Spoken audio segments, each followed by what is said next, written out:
बिस्मिल्लाहिर्रहमानिर्रहीम। अस्सलाम वालेकुम। डॉक्टर नवीद हेल्थ केयर के साथ आपकी खिदमत में हाजिर हूँ। उम्मीद है व्यूवर्स आप सब लोग खैरियत से होंगे। आज के हमारे प्रोग्राम का टॉपिक है जिगर की गर्मी, मैदा की गर्मी। ये क्या चीज़ है? जिगर हमारे जिस्म का अहम उज़व है। सबसे पहले हम देखते हैं कि जिगर का काम क्या है। जिगर के 3 अहम काम हैं। सबसे पहले नंबर पर खून को सुर्ख रंग में बदलना, ये जिगर का काम है। जब तक खून जिगर से नहीं गुजरेगा तब तक इसमें सुर्खी नहीं आएगी। दूसरे नंबर पर सफ़रा का बनाना और तीसरे नंबर पर हरारत जिस्म की हिफाजत करना। जिगर जब अपने काम सही तरीक़ा से सर अंजाम नहीं देगा तो फिर उसे हम ज़ोफ़े जिगर कहेंगे, यानी जिगर की कमज़ोरी कहेंगे। जिगर में सोजश की वजह से जो रतूबात जिगर से निकल रही होती हैं वो इतनी गर्म होती हैं, इस कदर गर्म होती हैं कि पूरे जिस्म को मुतासर करती हैं। उसकी वजह से तबीयत में बोझलपन, हर वक्त थके थके रहना, सोने से भी आराम नहीं होता। हालांकि होता तो ये है कि नींद पूरी करने के बाद, सोने के बाद इंसान फ्रेश हो जाता है, लेकिन अगर आप जिगर के आर्ज़ा में मुब्तला हैं तो फिर आपकी तबीयत में सुस्ती बरकरार रहेगी।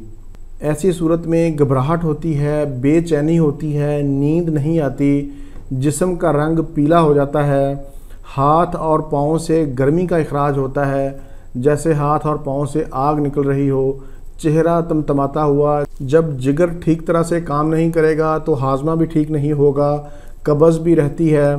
इसके साथ साथ जिस्म में सुइयाँ चुभती हैं, जिस्म में गर्मी का एहसास होता है, हाथ पाँव जलते हैं। व्यूवर्स, मैं अक्सर कहता हूँ कि जितनी भी बीमारियाँ लाहिक होती हैं उनमें ज़्यादातर हमारा अपना अमल दखल होता है और उसमें खाने पीने, रहन सहन का बहुत ज़्यादा अमल दखल होता है।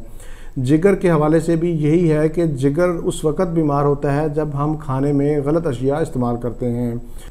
जब हम ज़रूरत से ज़्यादा खाते हैं तो जिगर उसे हज़म करके जिस्म की ज़रूरत पूरी करता है और जो मवाद बाकी बच जाता है वो उसे चर्बी की शक्ल में तब्दील कर देता है। अब वो चर्बी नाफ के नीचे वाली आंतों पर चढ़ जाती है जिससे पेट बढ़ना शुरू हो जाता है। इसके अलावा वही चर्बी जिगर के ऊपर भी चढ़ जाती है जिसे हम फैटी लीवर कहते हैं। इसके जो अहम असबाब हैं उनमें गर्म अशिया का कसरत से इस्तेमाल, मुरगन ग़िज़ाएँ, बेकरी की मसनूआत, फ़ास्ट फूड, मसाला जात का बकसरत इस्तेमाल, ज़हनी टेंशन, तंबाकू नोशी और शराब नोशी। व्यूवर्स, अब हम इसके इलाज की तरफ चलते हैं। इसके इलाज में बहुत ही आज़मूदा और मुजर्रब दवाई मैं आपको एक बताता हूँ, उसको इस्तेमाल करें, इंशाल्लाह आपको उससे बहुत ज़्यादा फ़ायदा होगा। वो होम्योपैथिक की दवाई है चैलिडोनियम। इसको आप मदर टिंचर में 10-10 कतरे 3 टाइम इस्तेमाल करें। जिगर के हवाले से ये बहुत ही आला दवाई है। ये होम्योपैथी की चोटी की, जिगर के हवाले से चोटी की दवाई है। इस दवाई को आप इस्तेमाल करें, इंशाल्लाह आपको बहुत ज़्यादा अफाका होगा। चैलिडोनियम के बारे में मज़ीद मालूमात डिटेल से मैंने अपने दूसरे चैनल पर मटीरिया मेडिका मिक्स में दिया है। आप उसे विज़िट करके भी चैलिडोनियम के बारे में मज़ीद मालूमात हासिल कर सकते हैं।